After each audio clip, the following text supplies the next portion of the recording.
ध्यान रखना, हूण राजकुमारी हरिया देवी से ये विवाह किया था, आप लोग ध्यान रखना। तो अभी तक हमने क्या पढ़ा, तो ध्यान रखना अभी तक हमने जो पढ़ा है उसमें हमने शुरुआत कर लिया था कहां से, समर सिंह से। और समर सिंह का एक तो शासनकाल, आप ध्यान रखना शासनकाल कब से कब तक का है, तो 1267 से और 1302 तक का शासनकाल है।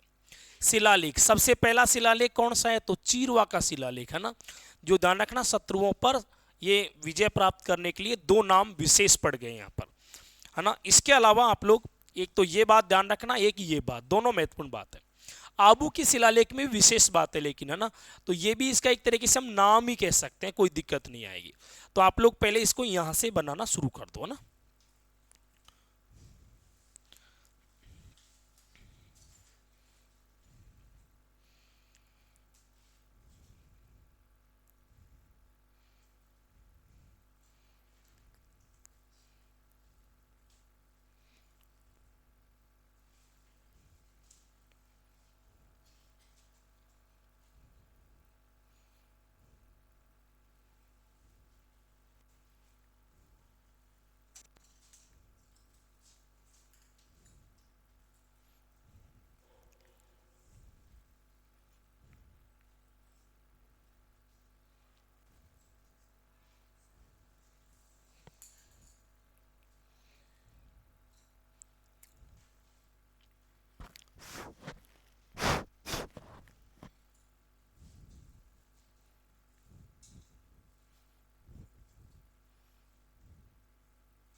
दोनों अभिलेख आपने नोटबुक में लिख दिए होंगे।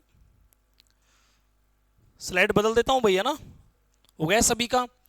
दोनों महत्वपूर्ण है, आगे भी और महत्वपूर्ण क्लास आएगी इसकी, है ना। दो पुत्र हैं इनके, रावल रतन सिंह है और दूसरे कौन है, रावल कुंभकर्ण, दोनों के बारे में लिखो ना।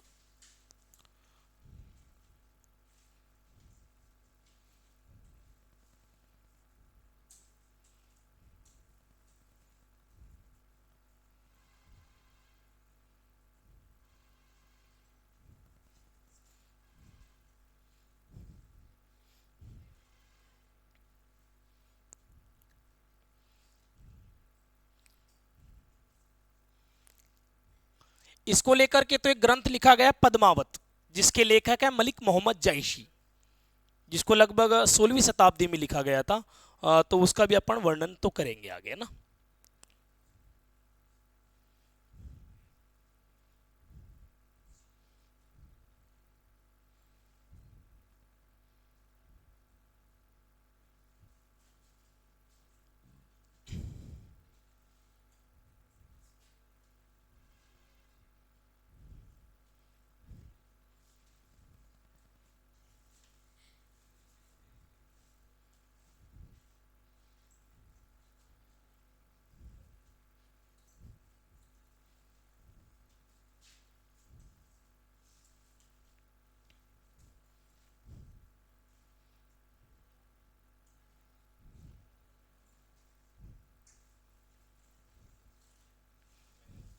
चलें दोस्तों, इसके बाद में आगे देखिए ना, और क्या बातें आती है महत्वपूर्ण समर सिंह के बारे में।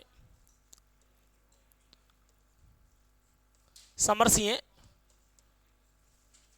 शासनकाल जिनका है 1267 से लेकर के और 1302 तक का ही है ना। अच्छा जी, अगली महत्वपूर्ण बात क्या आती है, तो देखो एक और महत्वपूर्ण अभिलेख है जिसका नाम है कुंभलगढ़ अभिलेख। कुंभलगढ़ कुंभलगढ़ अभिलेख। अब दोस्तों कुंभलगढ़ अभिलेख जो है ये कहां से मिला है, तो राजसमंद से मिला है। क्या महत्वपूर्ण बातें ध्यान देना, यहां पर भी इनकी यशोगाथा का ही वर्णन है। कौन कौन सी यशोगाथा है, तो ध्यान दो आप लोग। सबसे महत्वपूर्ण बात तो यही आती है कि शत्रुओं की शक्ति, शत्रुओं की शक्ति को खत्म करने वाला इसे ही कहा गया है। और ध्यान रखना, यदि शत्रुओं की शक्ति खत्म हो जाएगी मतलब कम हो जाएगी, तो इसके लिए एक शब्द काम आता है अपहर्ता। ध्यान रखना, इसी क्या कहते हैं अपन, अपहर्ता। यानी कि शत्रुओं की शक्ति का अपहरणकर्ता कौन है, यानी कि अपहर्ता कौन है, तो वो भी कौन है, देखें आपके समरसिंह हैं। एक तरीके से ये भी नाम ही हो गया दोस्तों, क्योंकि दो और अभिलेख आपको मैंने बताए थे, ये बड़े है ना, इनमें भी ऐसी कुछ बातें हैं। ऐसे करके अगला कौन सा, ये कुंभलगढ़, ये ध्यान रखना आप लोग, इसमें भी यही बात की गई। लेकिन यहां से यदि प्रश्न आ गया ना, तो अच्छी अच्छी किताबों में ये चीजें नहीं मिलती है ना, तो उनमें से अगर ऐसा आता है तो हम लोग आराम से प्रश्न बनाएंगे, कोई दिक्कत नहीं। लेकिन भाई ऐसा है, एक और महत्वपूर्ण बात आती है इनके समय की, कि समकालीन शासक कौन था। समकालीन शासक, तो ध्यान रखना, हम लोग यहां पर 1302 तक शासनकाल पढ़ रहे हैं, तो एक बात का अंदाजा तो लगा ही सकते हैं कि दिल्ली में इस समय शासन किसका रहा होगा, तो अलाउद्दीन खिलजी और जलालुद्दीन खिलजी। ये ध्यान रखना, दिल्ली में दो शासक इनके समय हुए, जिनमें से एक का नाम था जलालुद्दीन खिलजी, और एक और महत्वपूर्ण शासक कौन, देखें अलाउद्दीन खिलजी, जिनको हमने जब चौहान वंश पढ़ा था तो रणथंबोर में भी, जालोर में भी, सिवाना में भी काफी अच्छे से उनको पढ़ा था ना। अलाउद्दीन खिलजी, ये दो महत्वपूर्ण शासक है। इनको आप शॉर्ट में ऐसे कह सकते हो भाई, जेके और एके, क्योंकि इतना लंबा नाम याद रखने में थोड़ी सी क्या समस्याएं आती है। तो एक को हम कह सकते हैं जेके और एक को हम कह सकते हैं एके, तो यहां तक कोई समस्या नहीं है। ये समकालीन शासक यदि आपसे पूछा जा रहा है तो आपको समकालीन शासक बताने कहां के हैं, तो दिल्ली के बताने। लेकिन दोस्तों एक समस्या हो गई। समस्या कब हुई, तो 1299 के आसपास हुआ क्या, अलाउद्दीन खिलजी की जो सेना है ना, वो कहां गई थी, गुजरात में। और जब सेना गुजरात में गई तो वो कहां से होकर गुजरी थी, मेवाड़ से होकर के। और मेवाड़ का शासक था समर सिंह, तो समर सिंह ने तो रोक दिया वहीं पर, भाई कहां जा रहे हो तुम, कोई हाईवे थोड़ी है ये, तो पहले जाओ तो सही, लेकिन पहले टैक्स वैक्स जमा करा के जाओ। तो यहां पर टैक्स लिया था। फिर लौटते समय अलाउद्दीन खिलजी की सेना है वो मेवाड़ से होकर के नहीं लौटी, कर वहां तो टैक्स देना पड़ेगा। तो फिर वो जालोर से निकले, जो आपको मैंने थोड़ा सा बताया भी था मोहम्मद शाह और कैबू के बारे में, लेकिन वो तो गड़बड़ फिर जालोर में हो गई। तो ये ध्यान रखना, रुकावट तो बना है ना कम से कम, और ये बात भूला नहीं है कौन थे, कि अलाउद्दीन खिलजी। इसलिए आने वाले समय में आक्रमण तो होगा। इसलिए दो बात हमने यहां पर ऐड की, एक तो कुंभलगढ़ अभिलेख और समकालीन शासक। आगे देखिए, आगे इसके बाद में हम लोग, अभी तो हम पढ़ किसको रहे हैं, तो समर सिंह को ही पढ़ रहे हैं ना, समर सिंह को ही पढ़ रहे हैं। अच्छा, समर सिंह में और कौन कौन सी बातें हैं जो काम की हैं, तो देखो इधर एक और महत्वपूर्ण काम की बात इसमें जो है वो ये कि इन्होंने क्या किया, पशु हत्या पर प्रतिबंध लगाया। पशु हत्या पर प्रतिबंध लगाया। ये ध्यान रखना भाई, पशु हत्या पर प्रतिबंध लगाने वाले कौन थे, तो समर सिंह थे। एक तो महत्वपूर्ण बात ये रही, एक और ध्यान रखना, 1299 ईस्वी में एके की सेना जो कहां से कहां जा रही थी, दिल्ली से गुजरात जा रही थी, यानी कि एके की सेना से टैक्स वसूला। एके की सेना से क्या वसूल लिया, टैक्स वसूल लिया। जब वो कहां से कहां जा रहे थे, तो दिल्ली से गुजरात जा रहे थे। ये ध्यान रखना, दिल्ली, और दिल्ली से वो जा रहे हैं गुजरात की ओर, तो बीच में पड़ रहा है इसमें मेवाड़, बीच में पड़ रहा है मेवाड़, और जा कहाँ रहे हैं तो गुजरात जा रहे हैं। और मेवाड़ के शासक हैं कौन यहाँ पर, समर सिंह। तो समर सिंह ने यहाँ पर एक तरीके से रुकावट बनने का काम किया है। तो समर सिंह ने यहाँ से टैक्स वसूल लिया, इनसे टैक्स वसूला एक एक की सेना से। ये ध्यान रखना आप लोग। तो एक खटास का मामला यहीं से शुरू हो गया है, आने वाले समय में एक आक्रमण का एक कारण भी बन जाएगा, है ना। इसके अलावा ये कुछ निर्माण कार्य करवाने में भी दक्ष था। तो ध्यान रखना, इनके बारे में हम और पढ़ लेते थोड़ी सी बातें। एक इनके समय के शिल्पकार कौन कौन थे। शिल्पकार का मतलब होता है अच्छे कारीगर। अच्छे कारीगर कौन कौन थे जिनके बारे में आपसे एग्जाम में पूछ सकता है। तो ध्यान रखना, इनमें एक सबसे महत्वपूर्ण कारीगर था, उसका नाम था पदम सिंह। ध्यान रखना कौन था, तो पदम सिंह। पदम सिंह एक शासक और हुए, वो अलग है, वो शासक हैं। और ये कौन है बताओ, शिल्पकार है, मतलब एक अच्छे कारीगर हैं। एक और थे केल सिंह। ध्यान रखना, एक और थे कौन, केल सिंह। तो केल सिंह के बारे में भी आप थोड़ा सा ध्यान रखना। दो इनके प्रसिद्ध क्या हैं, ये शिल्पकार हैं। अच्छा, इनके पुत्र कौन है, मैंने आपको बता ही दिया। तो इनके दो पुत्र है ना, एक तो कौन है देखें, रावल रतन सिंह है, और दूसरे कौन है बताओ, रावल कुंभकर्ण। इसके बारे में थोड़ी सी बात और है, जो हम यहां देख लेते हैं। ये चला गया था ना नेपाल, तो ये लौट के ही नहीं आया, ये तो अपने ससुराल में ही रह गया। तो इसने वहां पर क्या किया, सुनो, वहां पर घर जवाई बन करके रहा होगा ये, तो वहां पर इसने अपना वंश और चला दिया भाई। तो ध्यान रखना, नेपाल में गुहिल वंश की स्थापना, गुहिल वंश की स्थापना, हालांकि ये थोड़ा डीपली है प्रश्न, फिर भी अगर पूछे तो कि बताओ नेपाल में गुहिल वंश की स्थापना किसने की थी, तो ये ध्यान रखना, रावल कुंभकर्ण ने स्थापना की थी भाई। और ये तो मेवाड़ का शासक बन ही गया था, है ना। लेकिन कब बना था, तो 1302 में शासक बना था। वो बात भी हमको आगे करनी है। ये बात आप क्या करना, वहीं पर ऐड करना थोड़ी सी, है ना, जहां पर आपने अभी कर दो ऐड साथ साथ में, है ना। नेपाल में गुहिल वंश की स्थापना करने वाला कौन था, रावल कुंभकर्ण। रावल कुंभकर्ण, है ना। लगा दो इस लाइन को एक बार।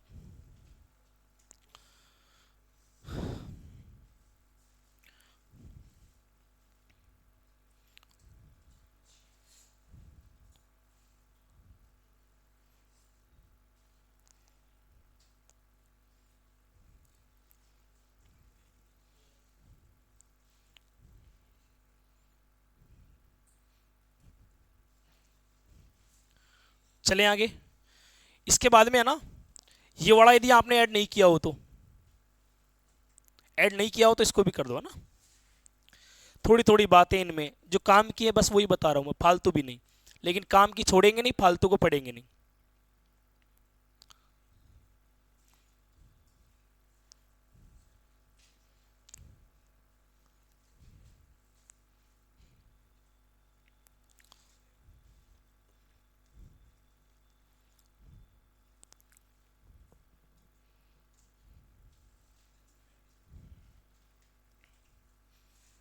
बदल दूं क्या स्लाइड को।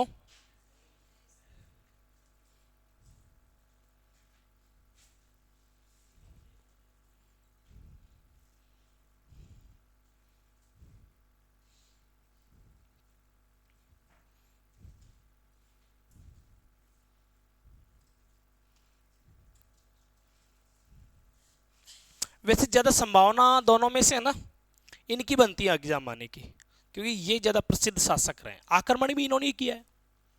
लेकिन दिक्कत क्या होती है, कभी कभी हम लोग अलाउद्दीन खिलजी जैसे ही आया तो केवल रतन सिंह के लिए, भाई रतन सिंह तो इनके पुत्र हैं, इनके समय तो ये भी थे। तो ऐसे में वहां पर ऑप्शन ऐसे आते हैं, समर सिंह, रतन सिंह, तो फिर वहां पर सी ऑप्शन में आता है 1 व 2। तो ऐसे में फिर दोनों ही आंसर सही माने जाएंगे, है ना, ये ध्यान रखना। रतन सिंह तो है ही सही, उसमें तो कोई दोहरा ही नहीं। हाँ, आक्रमण रतन सिंह के समय किया है, लेकिन सबसे ज्यादा शासन किनके समय किया है, तो अलाउद्दीन खिलजी के समय किया है, ये ध्यान रखना। इसके बाद में नेक्स्ट है ना, ये वाला और लगा दीजिए आप लोग, क्योंकि बीच में ही आ गया ये मेवाड़ राज्य, और यहां पर टैक्स वसूलने का काम समर सिंह ने किया है, न कि रतन सिंह ने।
हो गए क्या भाई? नेक्स्ट है ना, अब आगे और सिखाना है ना, अभी रुक जाओ, अब थोड़ा सा आगे और सिखाना, एक छोटी सी क्लास और बन जाएगी समर सिंह की, फिर आगे चलेंगे ना। समर सिंह ने हत्या पर क्या लगा दिया था? प्रतिबंध। ये बात तो हम सीख चुके हैं, लेकिन ध्यान देना आप लोग, इनके समय के विद्वानों की और बात करते हैं। दो महत्वपूर्ण विद्वान जो इनके शासनकाल में हुआ करते थे, विद्वानों से क्या है, प्रश्न पूछ लिए जाते हैं। जैसे ध्यान देना, एक बार एक बहुत अच्छा प्रश्न आ गया था राजस्थान जीके का, हालांकि वो प्रश्न नहीं है, वो प्रश्न जब अपन गायन शैली वगैरह पढ़ते हैं इंडिया में तो वहां पर आता है, क्योंकि कल्चर इंडिया में भी आती है। तो दोस्तों वहां पर एक है बैजू बावरा, बैजू बावरा करके वहां पर एक बहुत अच्छे विद्वान आते हैं। जब अपन वहां पर ध्रुपद गायन शैली पढ़ते हैं ना तब, तो ध्रुपद गायन शैली का जो जन्मदाता था वो बैजू बावरा नहीं था, बैजू बावरा तो इसमें सहायक भूमिका निभाई थी, लेकिन ध्रुपद गायन शैली चलाई थी किसने? तो मानसिंह तोमर ने चलाई थी, जो कि ध्यान रखना ग्वालियर के शासक हुआ करते थे, और उन्हीं के दरबार में रहा करते थे। कौन? देखे, बैजू बावरा। तो ये दरबारी विद्वान हुआ करते थे। वैसे ध्रुपद को तो मैं आगे आपको अच्छे से और पढ़ाऊंगा। ध्रुपद की 4 महत्वपूर्ण वाणियां हैं, जिनमें से एक है गुहार वाणी, जिसके प्रमुख जनक जो है वो है तानसेन। इसके अलावा फिर एक है खंडार वाणी, जो हमारे राजस्थान के खंडार, सवाई माधोपुर और उनियारा टोंक इनमें चलती है, और उसके जनक हैं वहां के शासक सै मोखन सिंह। इसके अलावा 2 वाणियां और है, डागुर वाणी और एक और आती है नौहार वाणी, जो दोनों की जयपुर की हैं। जिनमें से जो डागुर वाणी है उनके तो जनक हैं श्री ब्रजनंद, और जो नौहर वाणी है उसके हैं डागर, उसके हैं डागर। तो ऐसे करके ये प्रमुख श्रीचंद डागर जिसको अपन कहते हैं, तो ऐसे करके 4 महत्वपूर्ण कैटेगरियां वहां पर पढ़ेंगे अपन। लेकिन यहां पर ध्यान रखना बैजू बावरा जिनका संबंध किन से? मानसिंह से। ये प्रश्न बन जाता है महत्वपूर्ण। लेकिन यहां पर विद्वान कौन कौन है? तो यहां पर पहले विद्वान है रतन प्रभ सूरी, ध्यान रखना, रतन प्रभ सूरी, ये ध्यान रखना आपको। और दूसरा एक और ध्यान रखना, एक बहुत अच्छे विद्वान हुआ करते थे, उनका नाम था पाशर्व चंद्र, ये ध्यान रखना आप लोग। एक तो आता है रतन प्रभ सूरी और दूसरे कौन है? पाशर्व चंद्र। दोस्तों इसमें सबसे मोस्ट कौन है? तो रतन प्रभ सूरी, क्योंकि इस रतन प्रभ सूरी को हम जब रतन सिंह को पढ़ेंगे तो वहां पर भी इसको अपन पढ़ लेंगे, है ना। और इसी तरीके से आप लोग ध्यान रखना, ये समर सिंह के 2 महत्वपूर्ण विद्वान तो हो ही जाते हैं, है ना। बैजू बावरा तो आपको लिखना नहीं है क्योंकि ये तो अलग चीज है, लेकिन यहां पर विद्वान आ गए थे इसलिए मैंने आपको बताया। एक छोटी सी बात और आती इन्हीं में कि ध्यान रखना, एके ने मेवाड़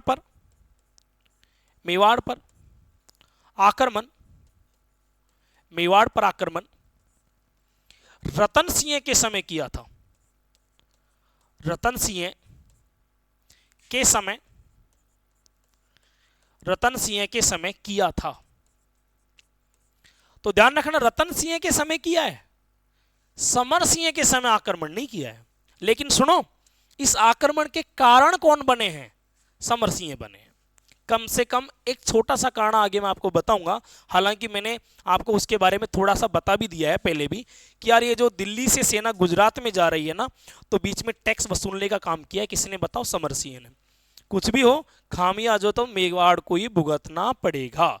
और उसमें इनके पुत्र कौन हुए? तो ध्यान रखना, ये यहीं समाप्त हो जाते हैं। कौन? देखे, समर सिंह। अगर आपने नहीं लिखा हो तो लिख दो, नहीं तो अगला शासक शुरू करते हैं, और वो इस गुहिल वंश की शाखा के अंतिम शासक होंगे। और उसी के साथ अपनी ये पूरी एक तरीके से कह सकते हैं वंशावली जो गुहिल वंश की तो पूरी हो जाएगी, और एक नई वंशावली को अपन शुरू करेंगे जिसको कहेंगे सिसोदिया शाखा।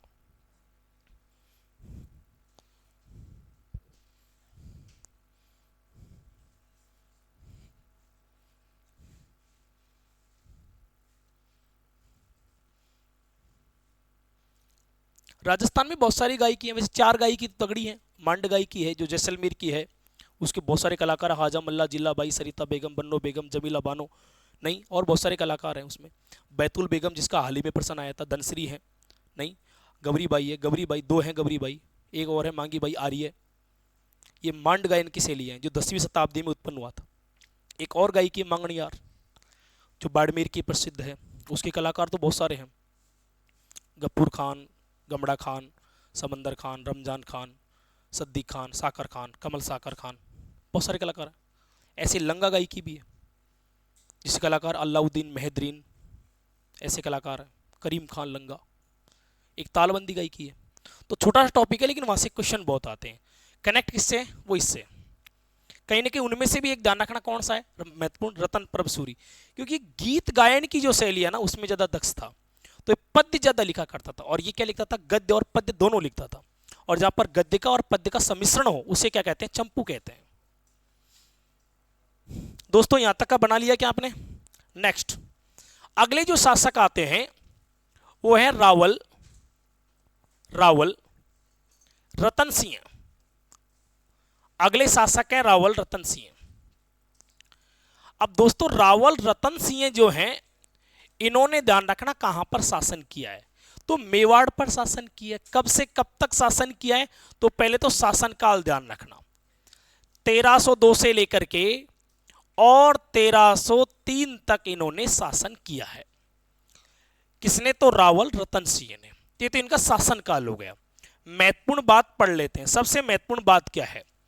तो समकालीन शासक, तो दिल्ली में इस समय इनके जो समकालीन शासक है दिल्ली में, उनका नाम है अलाउद्दीन खिलजी। यानी कि अपन शॉर्ट में क्या कह सकते हैं? तो एक कह सकते हैं। ये ध्यान रखना आप लोग। तो इनके समकालीन शासक हुए एक, और इन्होंने कहां पर आक्रमण किया था? तो आपके मेवाड़ पर आक्रमण किया था। क्या कारण रहे वो सारी बात अपन करेंगे, लेकिन दोस्तों यहीं पर आप ध्यान रखना एक महत्वपूर्ण किताब जिसकी बात अपन करेंगे, जिसका नाम है पद्मावत। ध्यान रखना किताब का नाम क्या है? पद्मावत। ये जो महत्वपूर्ण ग्रंथ हैं इनको मैं आपको साथ के साथ पढ़ाता हुआ चल रहा हूं। लगभग अब तक 25 से 30 किताबें आपको मैंने बता दी हैं, और जैसे जैसे इतिहास आगे चलता रहेगा बहुत सारी किताब आती रहेंगी, है ना। पद्मावत के जो लेखक हैं वो कौन है? तो मलिक मोहम्मद जायशी। मलिक मोहम्मद जायशी, ये ध्यान रखना एक महत्वपूर्ण ग्रंथ है। जो कब लिखा गया? तो लगभग रावल रतन सिंह के बाद, लगभग 200 साल बाद में लिखा गया ये। तो इसमें कितनी सत्यता है और कितनी झूठ है ये तो यही जाने, लेकिन हाँ 200 साल बाद में लिखा गया है, ये तत्कालीन समय का नहीं है। आप ये कंफर्म हो जाइए पहले तो। मलिक मोहम्मद जायसी का है, क्या नाम से है? तो पद्मावत के नाम से। और इसमें बहुत अच्छी कहानी बताई गई है, पद्मनी से संबंधित कहानी। उसको भी अगर आगे अपन थोड़ा सा काम पड़ेगा तो इसको जरूर पढ़ाएंगे। लेकिन ध्यान रखना रावल रतन सिंह के समय कुछ अच्छे कार्य भी हुए थे मेवाड़ में। तो ध्यान रखना क्या क्या हुए। पहला विशेष काम क्या हुआ? तो मेवाड़ की राजधानी चित्तौड़गढ़, मेवाड़ की राजधानी चित्तौड़गढ़ में सुरक्षा व्यवस्था को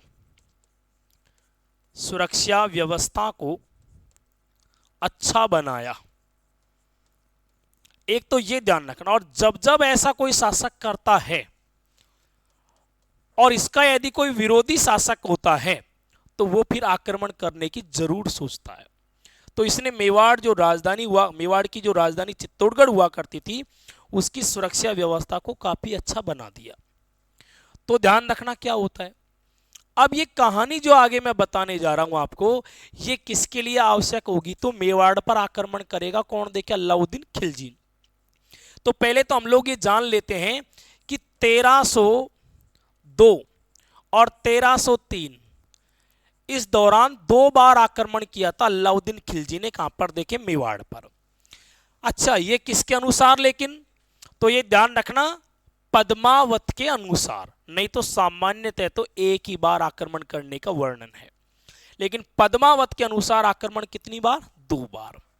चलो देखते हैं इधर थोड़ा सा मैं पद्मावत की बात को ही आगे बढ़ा देता हूं। तो क्या हुआ था फिर? 2 बार आक्रमण हुआ, लेकिन पहला जो आक्रमण है वो तो कब हुआ था? 1302 में हुआ था। तो देखिए इधर सबसे महत्वपूर्ण बात तो इसमें यही आती है कि भाई आक्रमण करने के कारण क्या क्या रहे। पहले कारण जानते हैं हम लोग, है ना।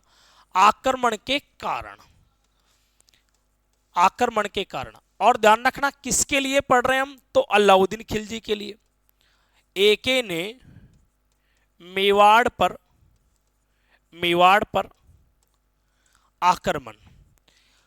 आक्रमण किए, तो इसके कौन कौन से कारण हैं, उन कारणों पर चर्चा करेंगे। देखो इधर पहला कारण उनमें से कौन सा रहा।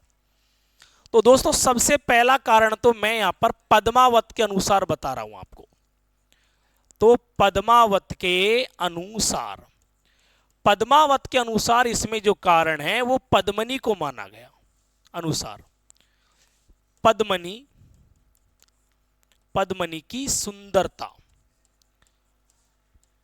की सुंदरता को इसका क्या माना गया, कारण माना गया। देख लेंगे इसमें क्या क्या कहानी में कौन कौन सी बातें, वो सारी बातें अपन करेंगे, लेकिन पहला कारण तो कहीं ना कहीं यही है। अब एक कहानी को बड़े रोचक तरीके से पद्मावत में लिखा गया है, और उसमें क्या क्या बताया गया है कि ध्यान रखना, इनकी एक रानी हुआ करती थी, और रानी का नाम क्या था, पद्मनी। रानी का नाम क्या था, पद्मनी। और फिर यह भी बताया गया है कि पद्मनी जो है वो आसपास की नहीं थी। तो ध्यान रखना इनका जो निवास बताया गया है वो सिंहल द्वीप। ध्यान रखना सिंहल द्वीप की राजकुमारी। और इनके पिता कौन थे, तो इनके पिता का नाम भी बताया गया है। इनके पिता हैं गंधर्व सेन। इनके पिताजी का नाम बताया गया है गंधर्व सेन। फिर यूं कहते हैं कि इनका जो टीका लाने वाला था वो एक तोता बताया जाता है। तो ये महत्वपूर्ण पात्र पढ़ रहे हैं अभी अपन, क्योंकि पूरी कहानी पढ़ते हैं तो पात्रों से प्रश्न आ जाते हैं। पहला पात्र तो इसमें स्वयं कौन है, तो पद्मनी। और दूसरा महत्वपूर्ण पात्र इसमें कौन है, तो हीरामन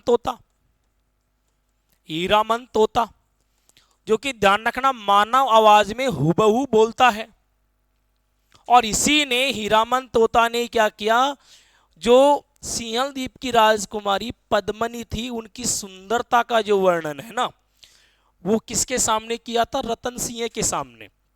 महत्वपूर्ण बात आती है। तो हीरामन तोता के बारे में है पद्मनी की सुंदरता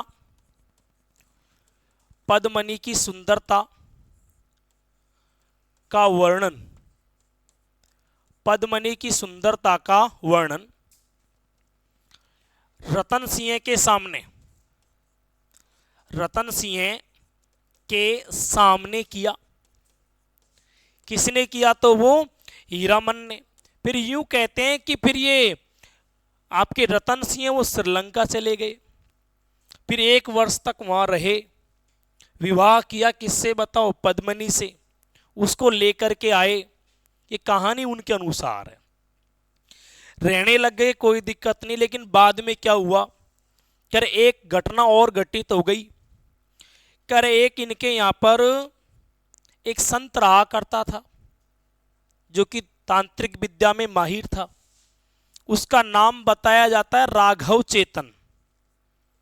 ध्यान रखना कौन, देखे, राघव चेतन, जो कि काला जादू करता था भाई। ये काला जादू करता था, और एक और कह सकते हैं भाई तांत्रिक विद्या में माहिर था। ये एक दिन की बात है कि पद्मनी के महल के नीचे की ओर से गुजर रहा था। कौन, तो राघव चेतन। अब राजपूत महिलाएं या फिर जो रानी या पटरानी हुआ करती थी, वो महलों से बाहर नहीं निकला करती थी। तो ये क्या, अपने महल, अब आप यदि पद्मनी महल देखोगे तो लगभग ये 2-3 मंजिला है। 2 मंजिला तो है, इसके ऊपर एक थोड़ा सा मुकुट सा और बना हुआ है, तो हम 3 मंजिल कह सकते हैं। तो ये दूसरी या तीसरी मंजिल से बालकनी में खड़ी होकर, बालकनी मतलब जो आगे की तरफ जो छज्जा सा निकला होता है ना घर का, तो वहां पर खड़ी होकर के ये सुबह का समय था, दृश्य निहार रही थी। इसी दौरान ध्यान रखना यहां से कौन गुजर रहे थे, देखिए राघव चेतन। तो राघव चेतन का जो एकांक जो नजर है ना, वो किस पर पड़ गया, पद्मनी पर। अब मैंने आपको पहले ही बताया कि यहां पर है ना पद्मनी की सुंदरता का ही वर्णन दिया गया है, नक्सिक वर्णन किया गया है, मतलब अच्छे खासी सुंदरता का वर्णन यहाँ पर बताया गया है। इसी सुंदरता पर मोहित हो गए कौन बताओ? राघव चेतन। हालांकि ध्यान रखना यहां पर कोई प्रेम कहानी नहीं मिलती है पद्मनी की और राघव चेतन की, लेकिन यूं कहें कि अब तो प्रत्येक दिन, चाहे इनको कोई काम है या नहीं है, इसके बावजूद भी उसकी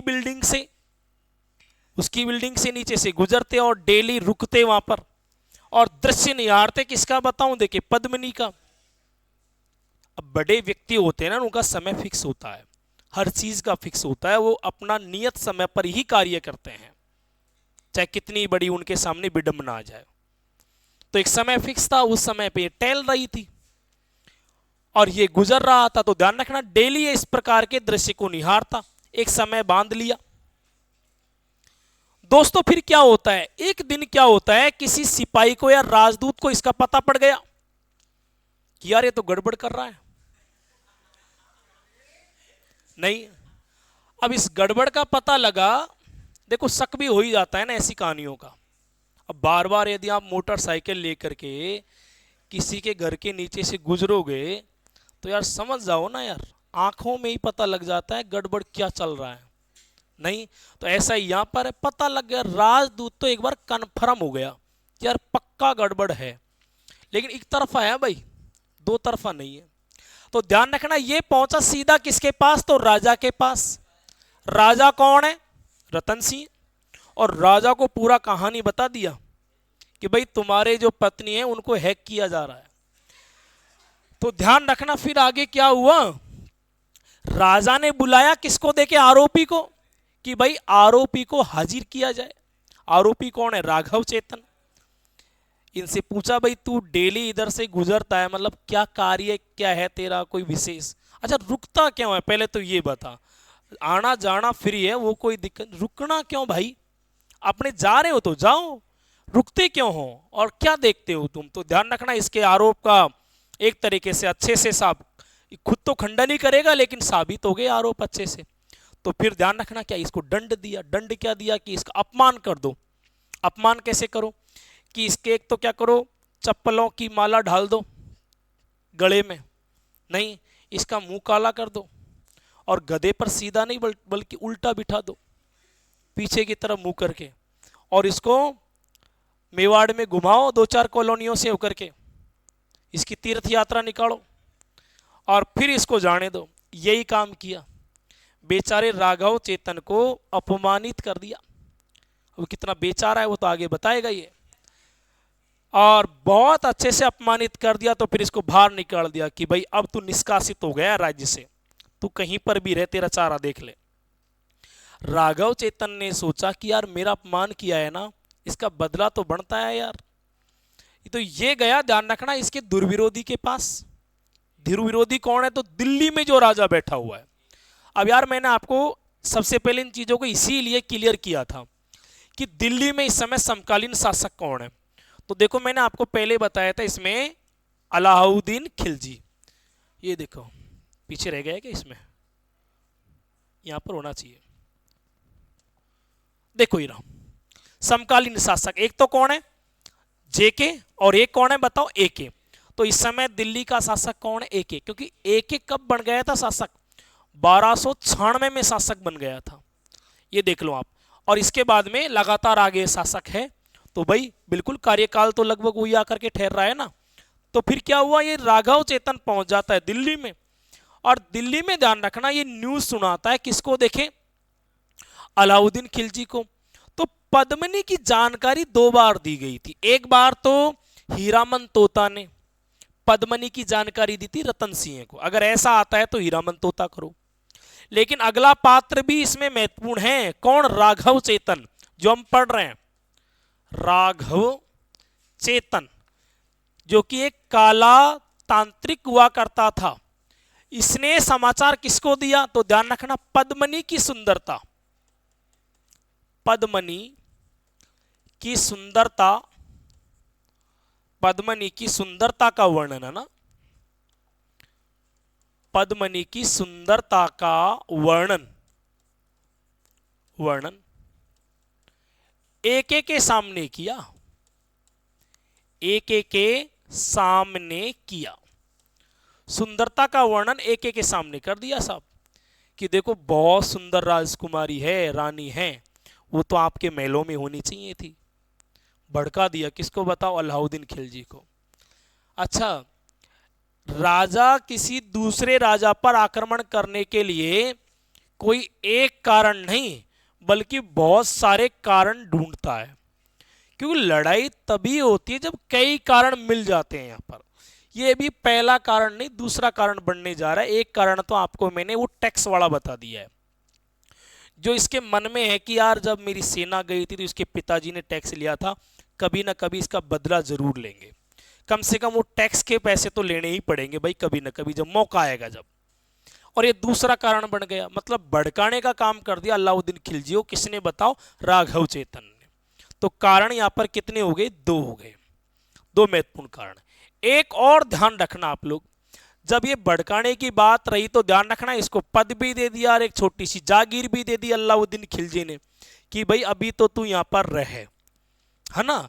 लेकिन किसके अनुसार चल रहा है ये सारा का सारा? बताओ, पद्मावत के अनुसार। फिर पद्मावत के अनुसार एक बात आती है कि पहली बार इसने आक्रमण कर दिया, और जब पहली बार इसने मेवाड़ पर आक्रमण किया तो उस समय शासक कौन है? तो रतन सिंह। लेकिन यूं कहते हैं कि ये दुर्ग के बाहर ही रहा, जैसे ये चित्तौड़गढ़ दुर्ग है तो ये दुर्ग से बाहर आकर के बैठ गया, यहीं आकर के बैठ गया एक, लेकिन अंदर प्रवेश नहीं कर पाया। जब काफी दिन हो गए बैठे बैठे तो यूं कहते हैं कि फिर इसने कलाकारी की प्रवेश करने के लिए। रतन सिंह को पत्र लिखा कि एक काम करो, हम तो पद्मनी को देखने आए, तो आप केवल हमको उनके दर्शन करवा दो। अच्छा, ये कहानी मैं किसके अनुसार बता रहा हूं? तो पद्मावत के अनुसार। मैं कई बार चीजों को क्लियर कर रहा हूं क्योंकि ये कहानी केवल पद्मावत में है, और भी कारण मुझे सिखाने हैं। जो एक कारण तो मैंने आपको शुरुआत में बता दिया, दूसरा कारण चल रहा है, अभी दो कारण और हैं कि ऐसा है हम तो पद्मनी देखने आए, आप उनको दिखा दो। अब देखो, रतन सिंह ने सोचा कि यार एक काम करते हैं, बिना काम में दोनों तरफ के सैनिक लड़ेंगे, मृत्यु होगी, क्या मतलब है? अगर ये देखना ही चाहता है तो देख लेने दो, क्या दिक्कत है? नहीं देखने से क्या खा जाएगा क्या? तो ध्यान रखना भैया, फिर क्या कि चलो आ जा भाई, कोई दिक्कत नहीं, मेहमान नवाजी की भाई, आ जा, चलो एक तू आ जा और एक तेरे कोई अंगरक्षक साथ आ जा। बिठा दिया। अब यहाँ पर दो प्रकार के वर्णन मिलते हैं, कहीं कहीं दिया गया है कि शीशे में दिखाया था, और कहीं कहीं मिलता है कि भाई एक अच्छा सा जल का पात्र मंगवाया और उसमें दिखा दिया साफ पानी में। तो ध्यान रखना, वो कहते हैं ना, तृष्णा तो व्यक्ति की बढ़ती जाती है, मतलब इच्छाएं। यहाँ पर अभी तक ये थी कि भाई केवल देख ही ले, जैसे अपन नौकरी नहीं लगे जब तक ये होता भाई कोई भी नौकरी लग जाए, फिर जब लग जाए जब होता है करे यार नहीं थोड़ी सी बड़ी नौकरी तो हो, फिर कर नहीं यार अब तो होम डिस्ट्रिक्ट मिले, दौसा ही मिले या अलवरी मिले, फिर होता है कि नहीं यार दौसा भी थोड़ा सा दूर, अब तो तहसील ही मिल जाए, फिर उसमें भी इच्छाएं और बढ़ जाती है कि गांव के बगल में स्कूल है यार यहीं मिल जाए तो पैदल पैदल ही चला जाऊं, इच्छाएं बढ़ जाती हैं। उसमें फिर छूट लेने की कोशिश करते हो कि यार 2 घंटे में घर का काम ही करिए, है ना, अपनी इच्छाएं बढ़ती रहती। यही है हाल यहाँ पर, है ना। एक एक की अभी तक इच्छा थी कि केवल देख लूं, लेकिन देखने के बाद में इच्छा हुई कि यार वास्तव में ये तो बहुत अच्छी है, सुंदर है, तो ये पत्नी बननी चाहिए हमारी। अब देखो, एक लक्ष्य तय हो गया तो नए लक्ष्य की ओर बढ़ गए हैं। कौन बताऊं? देखिए, अलाउद्दीन खिलजी। फिर दिमाग लगाया कि क्या कर सकते हैं, तो देखो राजस्थान में एक परिपाटी, हम जब कोई मेहमान आता है उसको छोड़ने के लिए जाते हैं थोड़ी दूरी पर, तो रतन सिंह ने भी ऐसा ही किया, भाई देख लिया चलो ठीक है, और कोई नाश्ता पानी कर दो तो वो देख लो, नहीं तो फिर आगे निकलो यहां से। अब तो जब इनको छोड़ने जा रहे थे तो ध्यान रखना, द्वार तक गए कौन बताओ? देखिए रतन सिंह। पद्मावत के अनुसार बता रहा हूं फिर आपको मैं क्या हुआ। यूं कहते हैं यहाँ पहले से ही व्यवस्था कर रखी थी अलाउद्दीन खिलजी ने कि जैसे ही रतन सिंह आए उनको अच्छे से गिरफ्तार करके और तुरंत गाड़ी में बिठाना है और गिरफ्तार करके लेके चलना है। यही हुआ दोस्तों, रतन सिंह के साथ में धोखा हो गया और इनको गिरफ्तार करके कहां पर पहुंचा दिया? तो दिल्ली पहुंचा दिया। ये कहानी बताई गई है पद्मावत में। और एक पत्र भेज दिया कहां पर? देखिए मेवाड़ में, कि भाई यहाँ का जो प्रशासक, राज्यपाल, कोई भी प्रशासनिक जो अधिकारी है वो इस बात को सुने कि अगर तुम अपने राजा को छुड़वाना चाहते हो तो पद्मनी को दिल्ली ले आओ और राजा को छुड़ा करके ले जाओ। तो ध्यान रखना, पद्मनी के सामने जब ये बात पहुंची कि भाई ऐसी बात है, अब क्या करें, तो पद्मनी भी काफी चतुर थी। तो इसने भी एक पत्र लिखवा दिया कि एक काम करो, पत्र टाइप करो और उसमें ऐसा लिखो कि हम आ ही रहे हैं, लेकिन हमारे संग संग जो दास दासी हैं वो भी आएंगे, तो आप उनके रहने की व्यवस्था करो और हम इतने सारे आएंगे तो उसी हिसाब से हम छोटी सी सेना भी लेके आएंगे। उसके बाद में आप क्या करना, हमको पहली बार तो जो 7 फेरे जिन पति से लिए उनके दर्शन करवा देना, क्योंकि हमारी हिंदू परिपाटी है, और फिर उनको तो छोड़ देना और हमको यहाँ पर रख लेना। रख क्या लेना, हम तो खुद ही आना चाह रहे हैं, हम तो शादी करना चाह रहे थे, लेकिन हमको तो तोते ने मरवा दिया, ये कहा। तो ध्यान रखना, फिर पद्मनी खुद उद नहीं गई है, पद्मनी ने एक पालकी सजवा दी है, मैन प्रमुख है ना, जिसमें है ना यूं कहा कि भाई ये तो खुद की है, लेकिन उसमें एक पुरुष को बिठाया है ना, लहंगा चुन्नी पहना करके अच्छे से। और ध्यान रखना, पालकी उठाने वाले 4 सैनिक रखे, ये तो लेके जाएंगे, बैकअप सैनिक और रखे कि वो थक जाएंगे यार, तो 4 और, है ना, कि बैकअप 4 तो ये और 4 बैकअप रखे। और एक बीच में बैठा, ये भी सैनिक ही है लेकिन लहंगा चुन्नी में है तो पता नहीं लगे, तलवार अलवार है। ऐसे करके यूं कहते हैं 1600 पालकियां पहुंच गई वहां, कहां पर देखें, दिल्ली पहुंच गई। तो वहां पर दर्शन करवाने के लिए लाया गया किसको, रतन सिंह को। बस यही मौका देखा, इन्होंने लहंगा चुन्नी तो छोड़ा और ध्यान रखना धावा बोल दिया विरोधी सेना पर, और छुड़वा लिया किसको, देखें बताओ, रावल रतन सिंह को, और छुड़वा करके ले आए। कहां पर देखें बताओ, मेवाड़ में, और पत्र लिख दिया कि अब हिम्मत हो तो मेवाड़ में आ जाना। इसका मतलब यार अब कोई चतुराई नहीं चलेगी, अब तो सीधा आक्रमण होगा, फेस टू फेस लड़ाई होगी।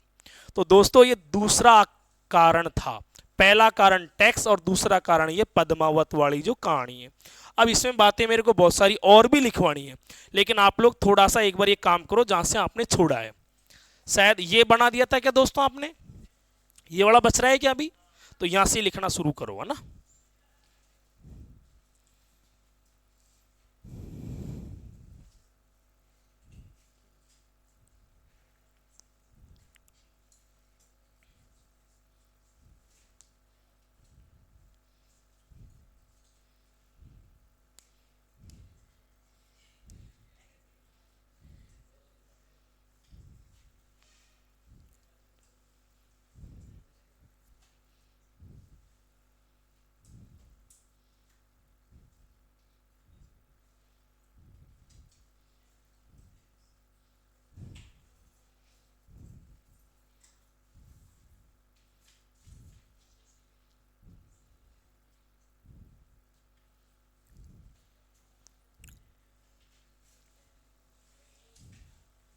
समय हो गया क्या, समय हो गया दिखता है, चलो अभी करते हैं ना, बस तो काम बस कर रहे हैं क्या अभी,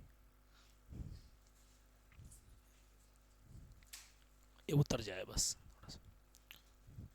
बना दो है ना।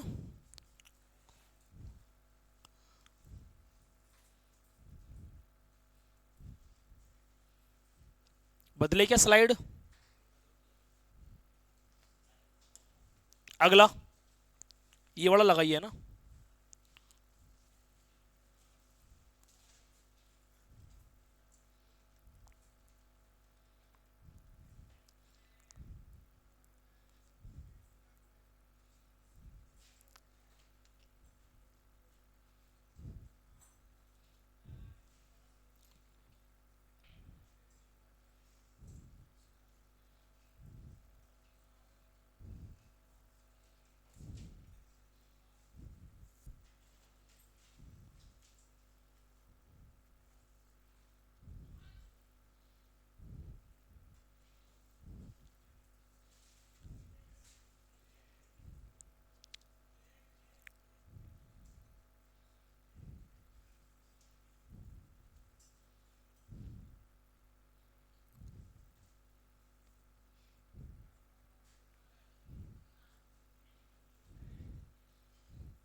हो गया क्या भाई,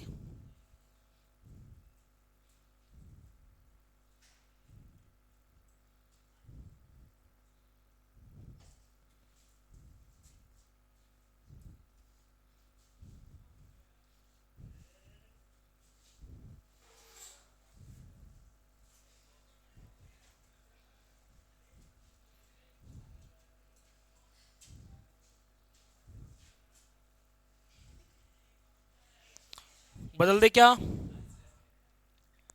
एक ये और है ना, ये कारण लगा दो और फिर कल बातें इनको और मैं लिखवा दूंगा ना। ये राघव चेतन की जो सुंदरता वाला ये मामला है, ये थोड़ा सा लगा देना ना। शेष मिलेंगे हम अगले सेशन में।